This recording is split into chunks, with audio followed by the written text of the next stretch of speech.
Bien, ahora pasaríamos a la siguiente conferencia denominada La importancia de la conservación del agua y que bueno, nos las va a presentar la doctora Jacinta Paler Viqueira, profesora investigadora del Colegio de Posgraduados.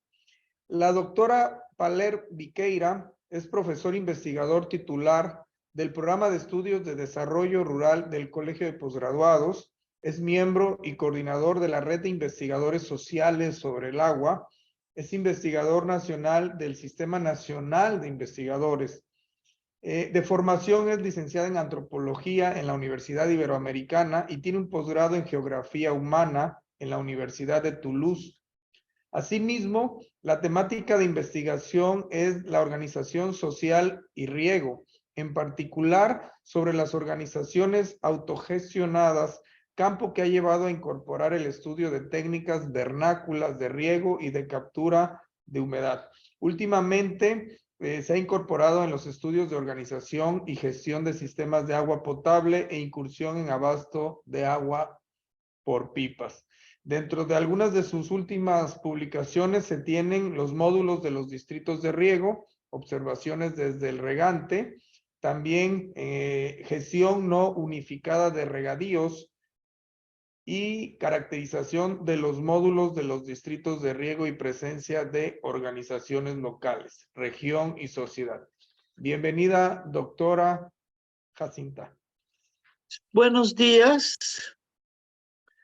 Voy a hablar de la importancia del cuidado del agua en la agricultura. Soy Jacinta Paler, del Colegio de Posgraduados. Bueno, en el caso de la agricultura de riego, tomamos en cuenta los sistemas de riego que tienen dos componentes. Un componente técnico, la infraestructura hidráulica, y un componente social, los arreglos sociales para distribuir el agua, para dar mantenimiento, para dirimir conflictos y otras tareas importantes para el funcionamiento y continuidad del sistema de riego. La componente social en pequeños sistemas de riego que pueden ser comunitarios o multicomunitarios, se constituye con los mismos usuarios, ya que son capaces ellos mismos de gestionar los sistemas de riego. Los campesinos mismos realizan las tareas de distribución del agua, de mantenimiento, resuelven conflictos, así como las tareas necesarias para el buen funcionamiento del sistema. En los sistemas gestionados por los mismos campesinos, en general prefieren un reparto proporcional del agua. Es decir, por hectárea todos van a recibir la misma cantidad de agua. Es frecuente que cuenten con estrategias para distribuir en situaciones de escasez y lograr repartos justos del agua o lo que ellos consideran justos. Las estrategias son muy diversas. Por ejemplo, pueden turnar la siembra de cultivos más demandantes de agua, de tal manera que cada segundo o tercer año accedan a mayor cantidad de agua de riego. En los sistemas gestionados por campesinos en situaciones de escasez, la preferencia es por el aumento o aparición de autoridades nombradas entre los mismos usuarios que tienen tareas de vigilancia y supervisión, así como de sanciones.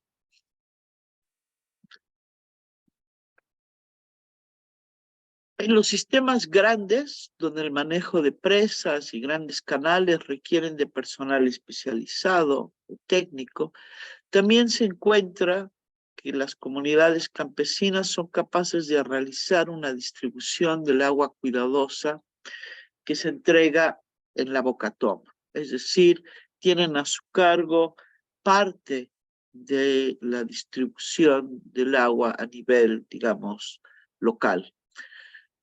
Pueden, por ejemplo, para la distribución del agua, tomar en cuenta los suelos o considerar que por emergencias de salud un usuario puede no estar presente. Es decir, los campesinos toman en cuenta la variabilidad local y con ello logran un mejor aprovechamiento del agua. Además, logran resolver conflictos a nivel local en lugar de tener que escalar el problema a oficinas lejanas.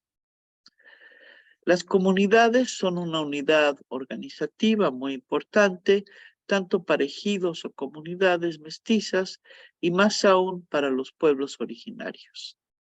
Lamentablemente, las modificaciones en la legislación agraria y en la legislación sobre aguas en el sexenio salinista, la década de los 90, disminuyeron o eliminaron el papel de los ejidos y comunidades en la gestión del agua. No obstante, siguen siendo una pieza organizativa clave y son detonadores de capacidad organizativa. Esto es, para una buena conservación del agua en la agricultura de riego, se requiere esa componente social, donde por lo general las comunidades juegan un papel muy importante como detonador organizativo. En sistemas de riego o en el manejo de otros bienes de uso común, el desplazamiento de la toma de decisiones de la población local o de las comunidades debilita o incapacita a la población local, es decir, erosiona sus capacidades organizativas. Y estas capacidades son muy importantes para el funcionamiento día a día de los sistemas de riego y pueden ser especialmente importantes en situaciones de emergencia como inundaciones o sequías.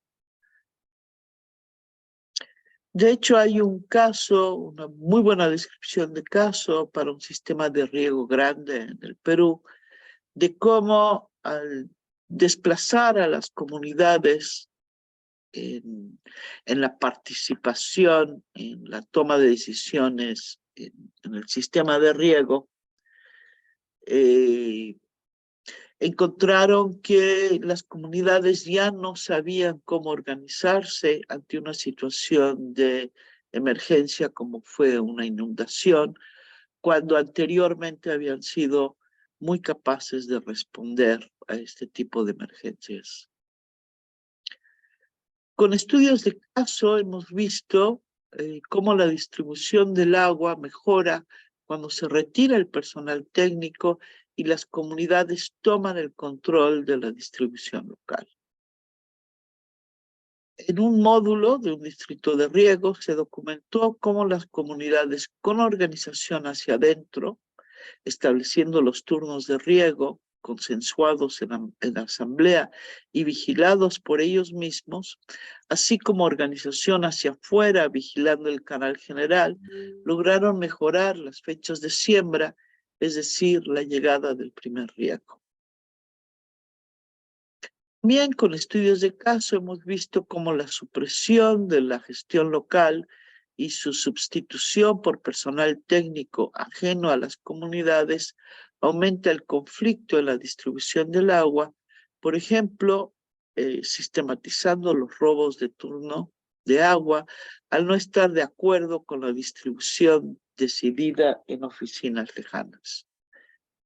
El intento de establecer en oficinas centrales lo que los técnicos consideran la mejor o más eficiente distribución del agua fracasó frente a la variación local de tipos de suelos, de la situación particular de los cultivos y de las preferencias personales de fechas de riego. En casos de sequía, la movilización por las comunidades para vigilar el paso del agua tuvo mucha más efectividad que la vigilancia por la Policía Federal y el Ejército. Estos casos muestran las capacidades locales de autogobierno, así como su mayor efectividad en comparación con la gestión por agentes externos. La transferencia de los distritos de riego realizada en la década de 1990, aunque en papel parecía significar el empoderamiento de los regantes, trajo otras consecuencias. En los distritos de riego del norte, la posibilidad de transferencia de derechos o la renta de la tierra ha llevado a una concentración de la producción en manos de pocos agricultores, desplazando a los pequeños productores. Ha habido una muy importante concentración de la producción, especialmente a través de lo que se llama el rentismo. Mismo fenómeno, aunque de menor intensidad, ocurre en distritos que están en la región mesoamericana de México. Los cambios en la legislación de aguas y en la legislación agraria y en la legislación agraria de aguas de la década del 90 también modificó el esquema organizativo de los pequeños regadíos.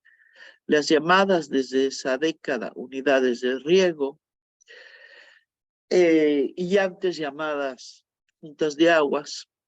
El cambio implicó la individualización de los derechos de agua, el desplazamiento de la autoridad ejidal o comunitaria y la centralización en un comité directivo de la llamada unidad de riego. Desde la perspectiva de empoderamiento de comunidades campesinas y de los pueblos originarios, los cambios en las leyes en la década del 90 no fueron positivos. No obstante, muchos ejidos y comunidades han procurado conservar las formas tradicionales, es decir, una fuerte presencia de la autoridad o las autoridades comunitarias y de la toma de decisiones en asambleas comunitarias. Las comunidades organizadas, estos pueblos que comparten bienes de uso común como agua, bosques o agustaderos, que establecen normativas sobre el aprovechamiento de los recursos, tienen una antiquísima tradición en todo el mundo. Es una característica de los pueblos campesinos. La propiedad en común va de la mano de la toma de decisiones, del establecimiento de normativas para su uso, es decir, de formas de autogobierno. En la terminología que usan algunos estudiosos, son repúblicas aldeanas. En el siglo XIX hubo políticas públicas en México y otros lugares del mundo con la pretensión de suprimir toda forma de propiedad en común, así como de instituciones u organizaciones que hicieran normativas al margen del Estado. En su lugar, se impulsó de manera decidida la propiedad privada y la centralización de emisión de normativas o leyes en el Estado, lo que se llama el derecho positivo. A principios del siglo XX en México, con la reforma agraria, con la revolución y la reforma agraria, esta tendencia individualizadora se revierte. También otras regiones del mundo revirtieron esta tendencia mediante, por ejemplo, cooperativas. Así en Francia, en España, en Italia, hay importantes cooperativas para agregar valor a la producción agrícola, caso de las uvas, el vino, las aceitunas y el aceite. Mismo fenómeno que se puede ver con cultivadores de café que cuentan con cooperativas para el beneficio del café aquí en México. Aquí la tendencia a la individualización vuelve a cobrar auge con los cambios en la legislación agraria y en la de aguas durante el sexenio salinista. Estos cambios en la legislación se consideraron como un progreso, una modernización. Al igual que en el siglo XIX, se afirmó que ello permitiría la mejora de los agricultores. Sin embargo, las evidencias señalan que más bien los pequeños agricultores en el norte de los distritos de riego del norte del país han sido desplazados de la producción. Igual ocurre con la agricultura de riego a partir de pozos. Los pequeños productores encuentran que sus pozos se secan y no tienen la capacidad económica para seguir profundizando las perforaciones. De tal manera que también en estas unidades de riego basadas en aguas subterráneas hay un desplazamiento de los pequeños productores. La agricultura comercial puede migrar cuando agota el agua. La agricultura campesina o las comunidades campesinas prefieren un esquema de sustentabilidad. Puede verse como un caso de éxito el de las comunidades campesinas e indígenas, pueblos originarios de valles centrales de Oaxaca. Estas comunidades han hecho multitud de obras de recarga para recuperar las aguas subterráneas. Y en el curso de unos 20 años que han puesto en marcha estos proyectos de recuperación de aguas subterráneas, han tenido éxito. Cualquier enfoque de desarrollo en zonas campesinas y especialmente en regiones de pueblos originarios debe considerar el ver como su principal interlocutor a la comunidad y no a los individuos. Hay teorías relativamente nuevas que señalan la capacidad de las comunidades de gestionar de manera sustentable y eficaz los bienes de uso común. En efecto, señalan que son más capaces que el Estado o que la iniciativa privada y el mercado. Podemos señalar en este sentido los trabajos del Lino Rostro. Estas organizaciones de autogobierno requieren un mínimo reconocimiento por parte del Estado para poder funcionar. Otra vertiente que puede considerarse es aquella de las técnicas vernáculas para la conservación del agua. Consiste en la existencia de técnicas vernáculas o técnicas tradicionales de conservación de humedad.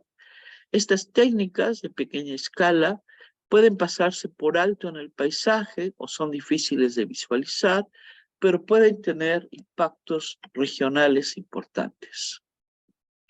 Estas técnicas pueden ser jagüeyes que captan agua de escorrentía, lavabordos, hechos con diques o cercas ubicadas en el fondo de barrancas, las terrazas, zanjas que captan y conducen el agua a estanques. Cada región agroecológica tiene técnicas particulares. Es pertinente para la conservación del agua la visualización, rescate y conservación de estas técnicas. También debe verse el germoplasma, plantas adaptadas a geografía particulares, como es el caso del maíz adaptado a los vientos fuertes en la ventosa.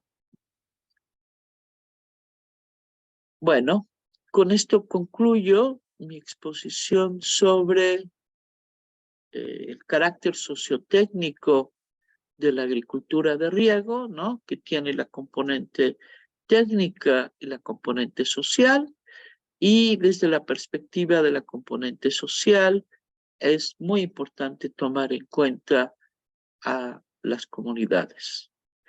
Y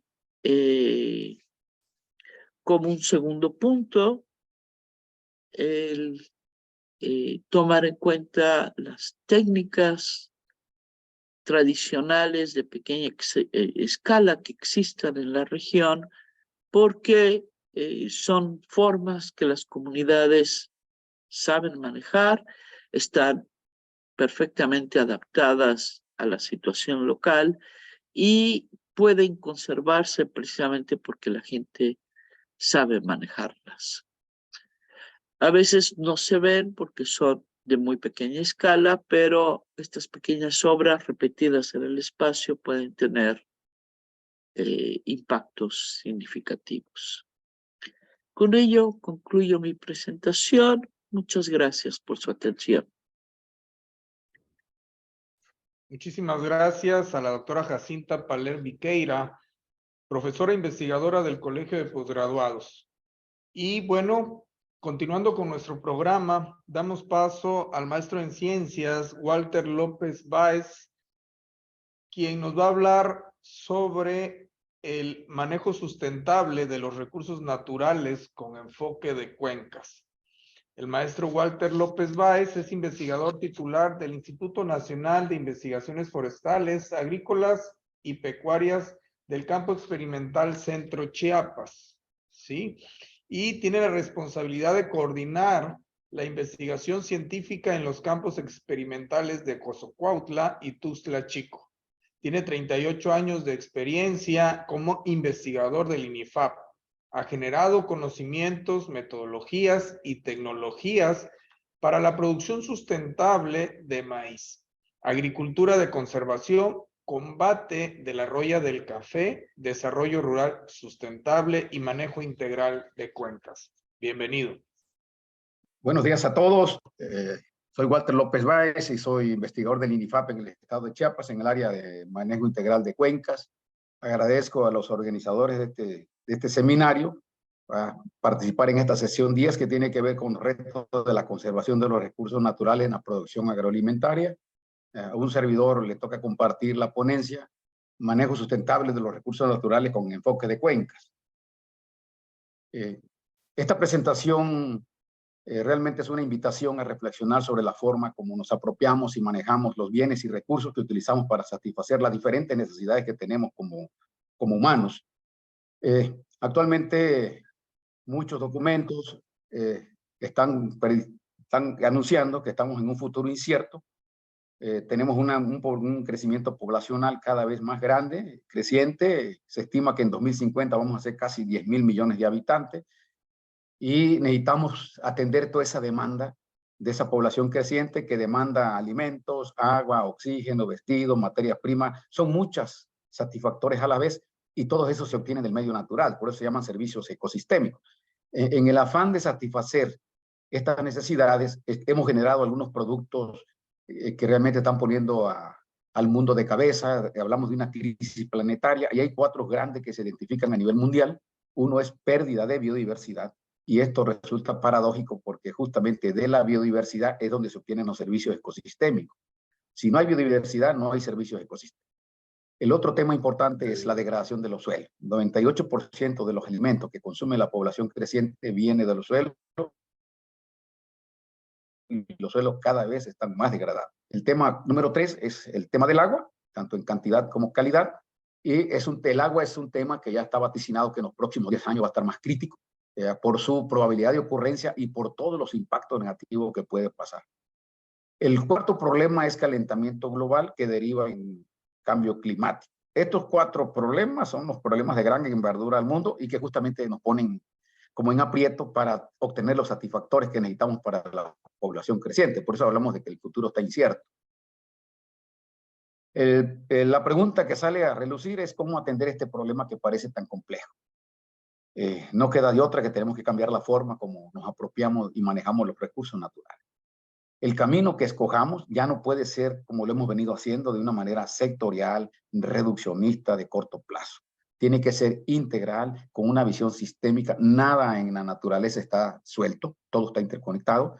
Y también tiene que ser con una visión de largo plazo, pensando en la futura generación. ¿De dónde sale el término de manejo de cuenca? Voy a hablar un poquito de historia.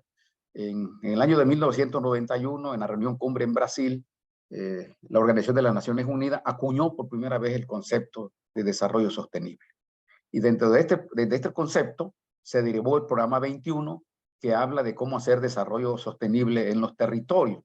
Y especialmente el capítulo 13 de este documento habla de que en las montañas, en los terrenos donde la orografía es accidentado, como es el caso nuestro, en muchas partes de México, se tiene que hacer desarrollo sostenible con manejo integral de cuencas. Y es donde empieza a tomar relevancia el concepto de manejo integral de cuencas, como un componente importante del desarrollo sostenible.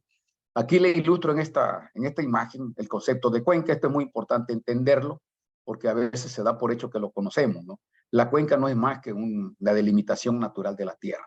Aquí en esta fotografía ilustramos un ejemplo de una cuenca, donde la línea negra que está haciendo con un pequeño círculo es el parte agua, es la parte más alta, son los filos de los cerros, y adentro todo lo que llueve escurre y va formando ríos pequeños que se forman a un río más grande que sale a unirse a otro río, o bien llegan a un embalse, como en el caso de esta fotografía, o bien salen al mar. Ese es lo que pasa dentro de una cuenca. Hay un sistema de ríos que se van uniendo y forman uno más grande. Y la parte interesante es que adentro de la cuenca hay una serie de dinámicas definidas por las relaciones de las interacciones sistémicas que se dan en ese territorio. Como manejemos la cuenca, lo que se haga adentro va a ser el comportamiento del ciclo hidrológico dentro de ella. En esta figura ilustro la cuenca como un sistema adentro de una cuenca. Esto varía obviamente de cuenca a cuenca, ¿verdad? Ahí puede haber una zona de conservación, que puede ser un área de tabla protegida, puede ser un área productiva, que puede ser café, ganadería, maíz, frijol, están los centros de población, está la infraestructura para el desarrollo, aguas abajo puede haber un distrito de riego, una planta hidroeléctrica, etcétera, etcétera. Funciona como un sistema donde tenemos que manejar de manera inteligente el suelo, el bosque y el agua, para obtener los satisfactores que tanto deseamos para la población. Si no lo hacemos bien, causamos problemas dentro de la cuenca y también a la salida de la cuenca, ¿verdad? Puede ser que estemos generando una inundación aguas abajo por un mal manejo que estemos haciendo en las partes altas. Si bien es cierto que el agua es el componente más dinámico dentro de la cuenca no es solo agua, sino es algo más complejo, donde el agua obviamente es un componente importante. Para ilustrar cómo se comportan las cuencas, aquí vemos este mapa de México. Es el mapa de la disponibilidad de agua per cápita, de agua renovable. Prácticamente vemos que hay dos Méxicos. El México de color amarillo, que es la región norte, centro y noreste del país, donde hay 1.583 metros cúbicos por habitante por año de agua renovable. Y en el México azul, que es la zona sur-sureste, donde hay 10.374. Las 3/3 partes del agua per cápita está en la zona azul, ¿verdad? Son 10.374 metros cúbicos por habitante por año. Mientras que en la zona amarilla hay una relativa baja disponibilidad y ahí el interés es hacer un uso eficiente del agua, conservarla, buscar el reuso. En la parte donde estamos nosotros, en la parte azul, ahí el tema es diferente, ¿verdad? Tenemos que proteger a los centros de población contra inundaciones porque tenemos relativa abundancia. Hay que hacer gestión del drenaje para incorporar nuevas áreas a la productividad. Y también en el caso Chiapas, por ejemplo, tiene que haber una coordinación entre la generación de electricidad y el control de las avenidas, especialmente en la época de lluvia. Aquí señalo en este mapa el recuadro amarillo, que ven ustedes, ahí está el corredor del istmo de Tehuantepec, que justamente cae en la zona de relativa abundancia de lluvia. Ahora, ¿cómo hacemos para manejar las cuencas? Este principio es un principio de oro. La cuenca está ligada con acción de la gravedad, con el ciclo hidrológico y con el uso del suelo. En la fotografía del lado izquierdo ilustramos un comportamiento desde la parte alta hacia la parte baja y cómo está el ciclo hidrológico con todos sus componentes. El ciclo hidrológico se va a comportar llegando a la tierra de una manera que va a depender mucho de la pendiente y de lo que el suelo tenga encima. En este caso vemos que hay unos árboles. Cuando la lluvia cae sobre los árboles, está interpretando el golpe de la lluvia, no hay erosión de suelo, se provoca infiltración y esa infiltración es lo que alimenta al río durante la época seca. Cuando no está lloviendo, el río lleva agua. Hoy muchos testimonios en comunidades nos dicen que el río ya no lleva agua en la época seca y justamente es porque quitamos la vegetación de arriba que provocaba la infiltración. La figura del lado derecho nos ilustra el comportamiento de los ríos. Este es un diagrama que ilustra los meses del año y el escurrimiento del agua que sale en la parte baja de la cuenca. Vemos la línea verde, es una cuenca con buena cobertura vegetal. El río, la línea siempre está más o menos estable, baja un poquito cuando no está lloviendo, pero nunca se va el agua del río, siempre lleva agua al río. Vamos a la línea naranja, donde quitamos los árboles, porque es una cuenca deforestada, vemos que ahí ya hay picos. Esos picos son los que generan las inundaciones aguas abajo, lo que causan problemas con la población. Y también esto hace que el río ya no tenga agua en la época seca. Si se dan cuenta, la línea naranja toca en cero y el escurrimiento no lleva agua. Y la línea azul es cómo se comporta el río en una cuenca urbana, donde pues prácticamente hay mucho pavimento, hay todavía los escurrimientos. Con poca lluvia se hacen manifiestos porque prácticamente la infiltración es cero. Y esto es justamente lo que nos lleva a reflexionar qué tenemos que hacer en la zona como nosotros, donde hay relativa abundancia de agua. No podemos trabajar descuidando la parte del bosque.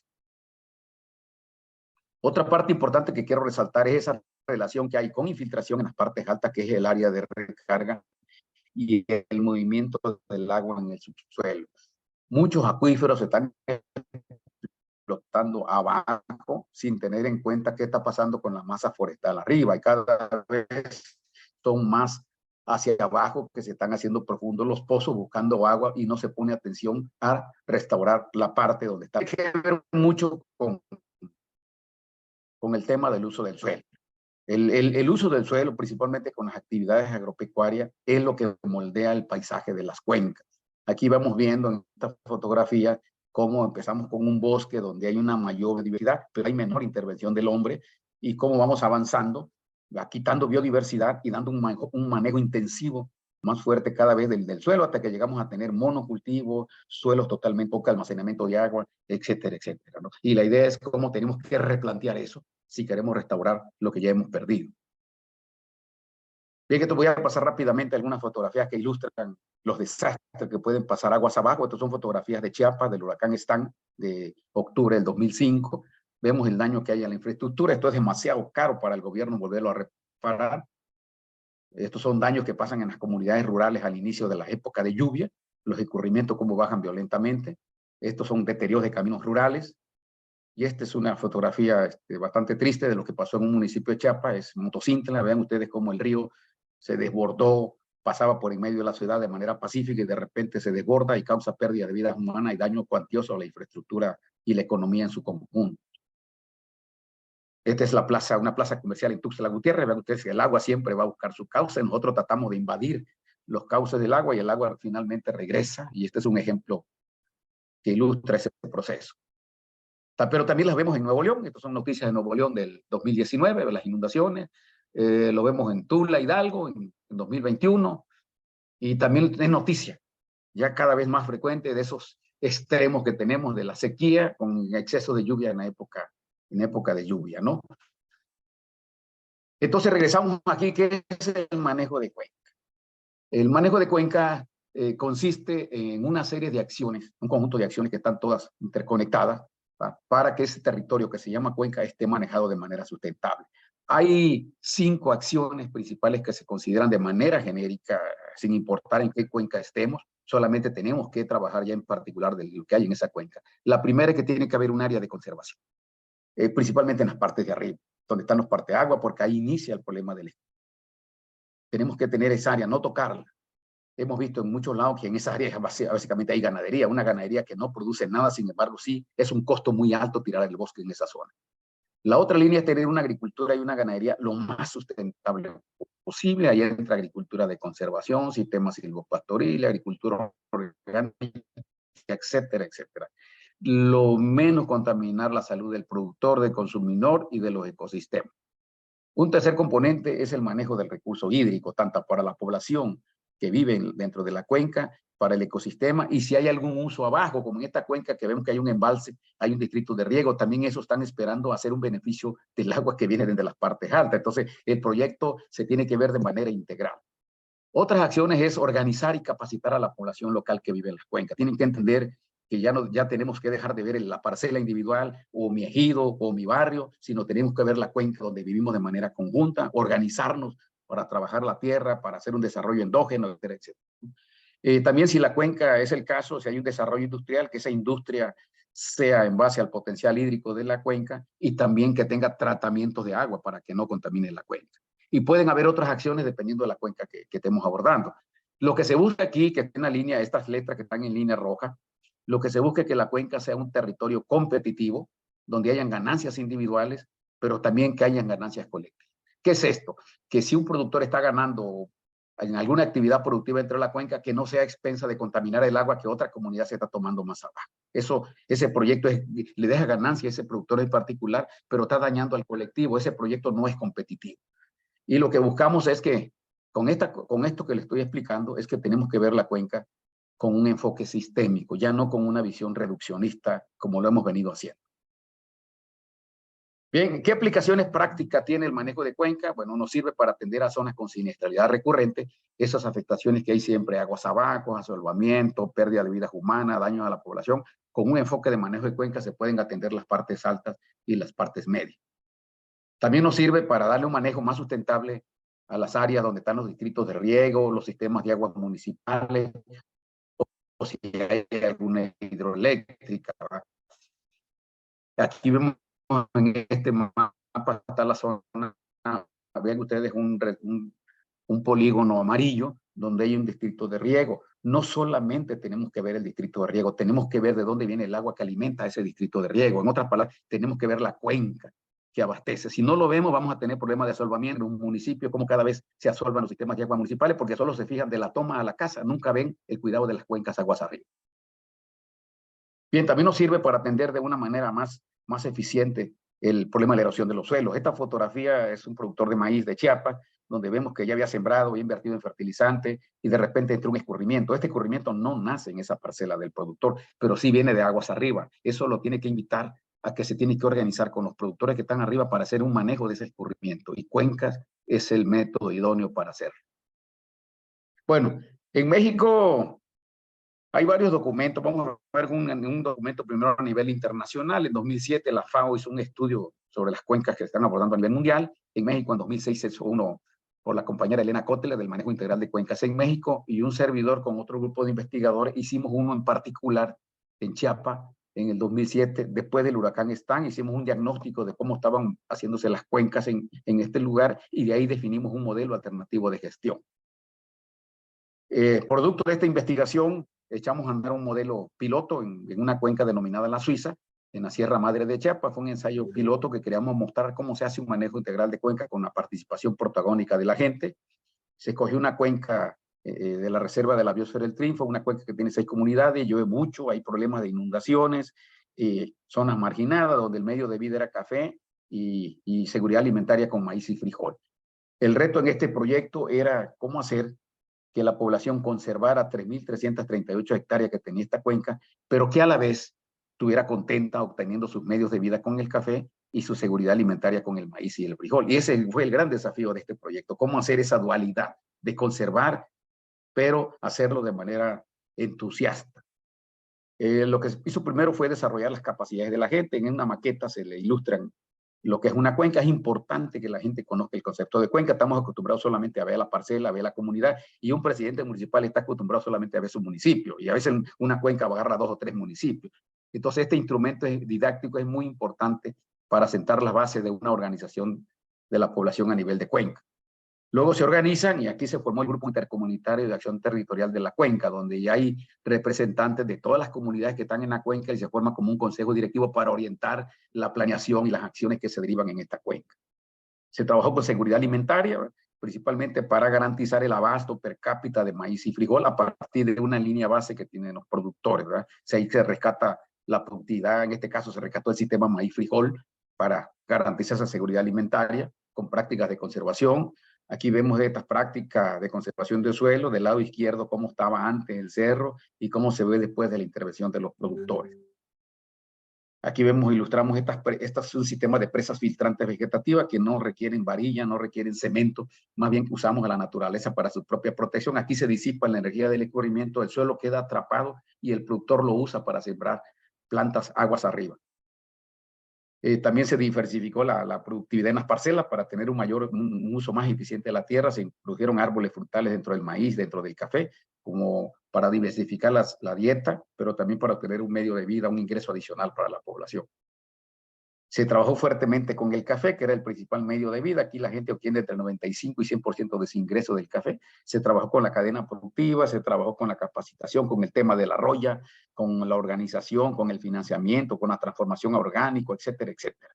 Y esto hizo que la gente empezara a ver que conservar sí puede dar sus medios de vida.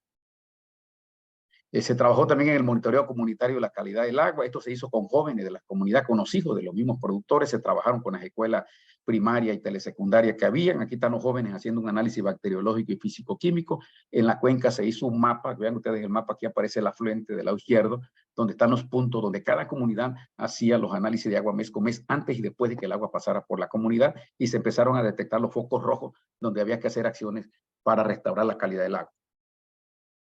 Bien, también se trabajó con el tema de la salud. Cuando llegamos a esta microcuenca, el tema central era enfermedades gastrointestinales muy fuertes. Se instaló una plantita purificadora que da batería para todas las comunidades, y una evaluación posterior se redujo 95% los casos de diarrea, se redujo 30% el consumo de leña, accidentes de niños quemados, y ha sido un ejemplo para otras comunidades.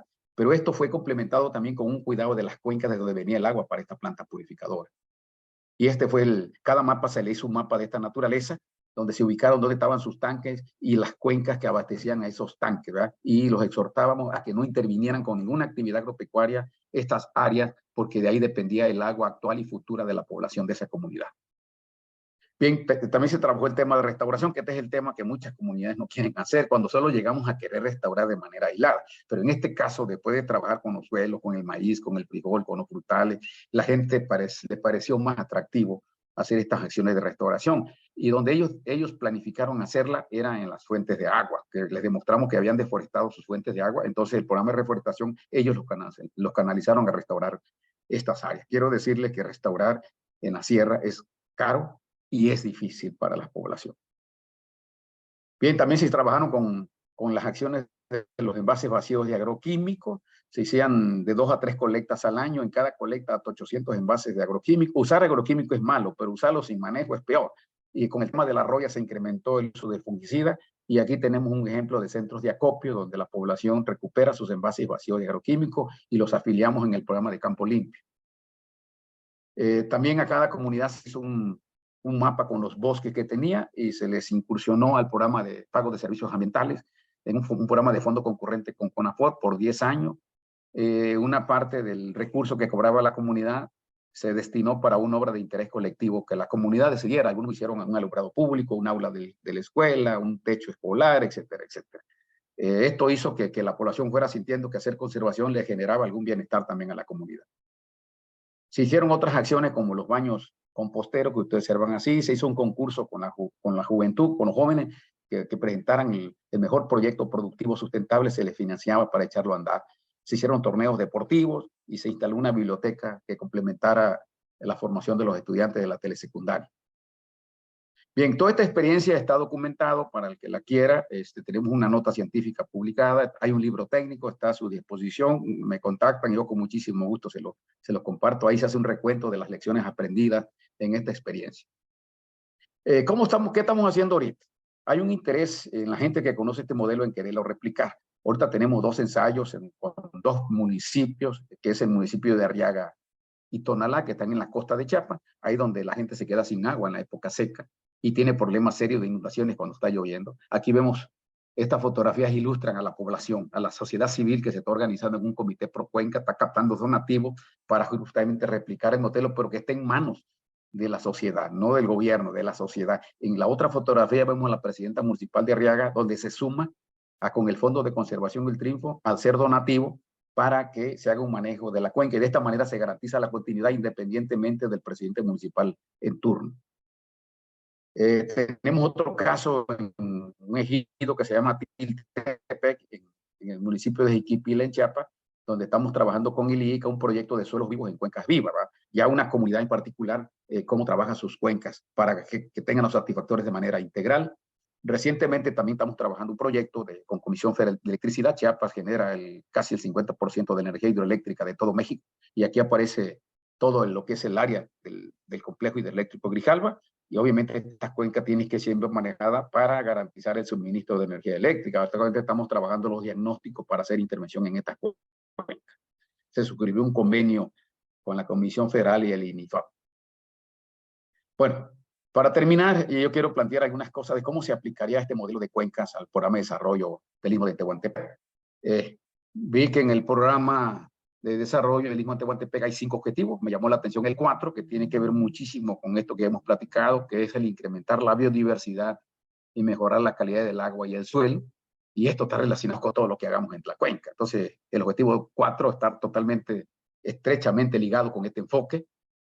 Y también algo que se menciona en el documento es que las cuencas tienen problemas ambientales serios. Todo el istmo de Tehuantepec hay deforestación, el 76.7% del área está perturbada o ya no existe en lo forestal. Hay fuerte contaminación de las actividades industriales, principalmente la petroquímica. Hay uso de agroquímicos también muy fuertes que contaminan productos de las actividades agrícolas y ganaderas, y el crecimiento, como en todos lados de las zonas urbanas, y planeación, ¿verdad? Que generación de residuos sólidos, aguas de drenaje, etcétera, etcétera. Todo esto se refleja en contaminación de río y humedal. Obviamente esta es una necesidad del enfoque de cuenca. Y aquí en este mapa vemos que la principal actividad productiva es lo que aparece ahí con el color cremita, ¿no? Que es ganadería. Es un pastizal no natural, ¿verdad? Quiere decir que es la ganadería hacia el Golfo de México lo que está moldeando el área es lo que moldea realmente el paisaje de las cuencas, ¿no? Y lo blanco es la agricultura. Ahora vamos a ver este es el mapa del istmo de Tehuantepec igual. Aquí en la parte hidrológica tenemos un río grandote que es el río Coaxacualco, que drena hacia el Golfo de México, que se le une el río Uspannapa ya casi al salir al Golfo de México. Esta es una cuencota grandota.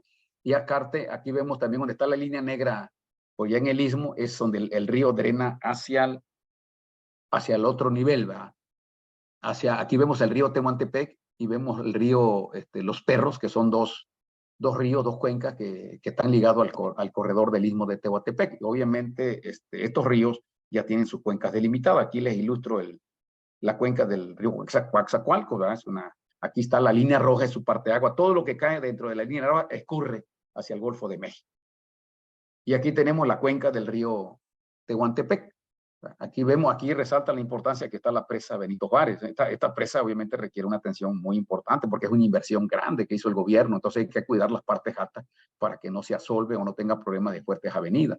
Y en general, vemos aquí la región hidrológica 22, aquí es la forma que la Conagua tiene delimitado el país, ¿no? Esta cuenca en particular está en esa región hidrológica, y también vemos la cuenca de los ríos Los Perros, ¿no? Que son de los ríos que aparecen señalados en el programa de desarrollo del istmo de Tehuantepec. Muy bien, veo también aquí, les ilustro una fotografía, que estos ríos no están ajenos a los problemas de desastre que les he comentado. Aquí les veo algo que bajé de las noticias, ¿verdad? Aquí dice que se desbordan los ríos. Aquí vemos el puente del río Los Perros, ¿verdad? Que afectó Juchitán. También vemos el río Tehuantepec desbordado, y también vemos el río Coaxacualco que inundó Minatitlán, ¿verdad? Entonces aquí vemos que prácticamente estamos hablando de los mismos problemas recurrentes que ya son comunes en muchas regiones de México, principalmente en la zona donde estamos nosotros, de relativa abundancia de lluvia y una orografía accidental. Muy bien, para terminar, yo quisiera comentarles que nosotros como INIFAP estamos en la mejor disposición de hacer nuestras aportaciones para contribuir a esta noble tarea, a esta gran labor que se tiene planificada por parte del gobierno federal para el desarrollo del istmo de Tehuantepec. Muchas gracias. Muchísimas gracias, maestro Walter López Valls, investigador titular del Instituto Nacional de Investigaciones Forestales, Agrícolas y Pecuarias del Campo Experimental Centro Chiapas. Pasaríamos entonces a una sesión de preguntas, ¿sí? Recordemos que por el chat pueden también colocarlas. Y bueno, empezaríamos con la doctora Paler, con la primera. ¿Cuáles serían sus recomendaciones para la buena gestión del agua desde los polos de desarrollo que se establecerán en la región del Istmo, doctora? Buenos días. Bueno, lo principal sería que no ocurra algo como lo que ha pasado en otras zonas industriales, ¿no? Como el Atoyac-Zahuapan o afuera de Guadalajara, en el río Santiago. Es decir, evitar la contaminación de ríos y acuíferos. Eso es cuanto. Gracias, doctora. Y bueno, continuaríamos con la siguiente pregunta. Considerando que en el Istmo solo existe un distrito de riego, ¿cómo impulsar para que los productores mejoren la gestión del agua? Bueno, primero habría que hacer un diagnóstico de cuál es la situación de la gestión del agua en el distrito de riego, que ha sido un distrito muy conflictivo históricamente, y en base a ese análisis, hacer las propuestas. Es cuanto. Muchísimas gracias, doctora Palermo. Agradecemos su intervención. Y ahora tenemos una pregunta para el maestro Walter. ¿Cuáles son los pasos a seguir para que se haga una gestión de cuencas del Istmo? Adelante, maestro. Miren, yo lo que sugerimos en base a la experiencia ganada es que se tienen que priorizar los territorios con ciertos criterios, con algunos indicadores, ¿no? Las áreas son muy grandes, no vamos a tener dinero para intervenir todas las cuencas, pero sí podemos priorizar en base a algunos indicadores de interés, como podría ser degradación por la vocación de alguna cuenca. Y una vez que se priorice ese territorio, alguna cuenca en particular, ir a hacer los diagnósticos con la gente, de qué se dedican, qué actividades productivas tienen. La idea es que en los diagnósticos participe la población local, porque ellos son los que van a ser los actores principales. No vamos a llegar de fuera nosotros a imponer proyectos, ¿no? Sino que participen en este diagnóstico con un enfoque sistémico y posteriormente que se organicen. El desarrollo del capital humano y social es muy importante para la continuidad de estos proyectos, de tal manera que busquemos que una vez que se salga la presencia gubernamental o los años de intervención que tengan algunos programas, eso no significa que el desarrollo, el movimiento entre la cuenca se va a parar. Por eso es muy importante darle participación a la población local, desarrollarle las capacidades, ¿no? Y la otra es que también es muy importante contar con alguien que se haga cargo de coordinar las acciones. Normalmente, actualmente estamos acostumbrados que varias camionetas con diferentes logotipos llegan a una cuenca, a veces a atender la misma comunidad, pero no platican entre ellas.